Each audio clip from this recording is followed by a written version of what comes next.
அதாவது கள்ளக்குறிச்சி மாவட்டத்தின் முக்கியமான நீர் ஆதாரங்களில் ஒன்றாக இருக்கக்கூடிய சுமார் 36 அடி கொள்ளளவு கொண்ட மணிமுக்தா அணையின்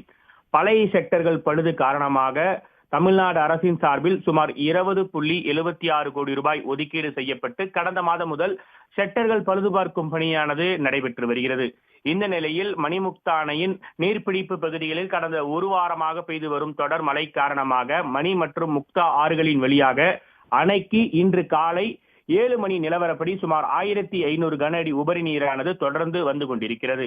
அணையில் செக்டர் பழுதுபார்க்கும் பணிகள் தொடர்ந்து நடைபெற்று வரும் நிலையில் அணையில் உள்ள செக்டர்கள் அனைத்தும் முழுவதுமாக திறக்கப்பட்டு அணைக்கு வரும் உபரி நீர் முழுவதுமாக ஆற்று வாய்க்கால் வழியாக திறந்துவிடப்பட்டு வீணாக கடலில் சென்று கலப்பதாக விவசாயிகள் வேதனை தெரிவித்து வருகின்றனர். கடந்த ஒரு வார காலமாக அணைக்கு தொடர்ந்து அதிக அளவிலான உபரி நீரானது வந்து கொண்டிருக்கும் நிலையில் அணையில் செக்டர் பழுதுபார்க்கும் பணி காரணமாக அணைக்கு வரும் உபரி நீர் தேக்கி வைக்கப்பட முடியாமல் அணையில் இருந்து உடனடியாக ஆற்று வாய்க்கால்கள் வழியாக திறந்துவிடப்பட்டு வருகிறது என்பது குறிப்பிடத்தக்கது.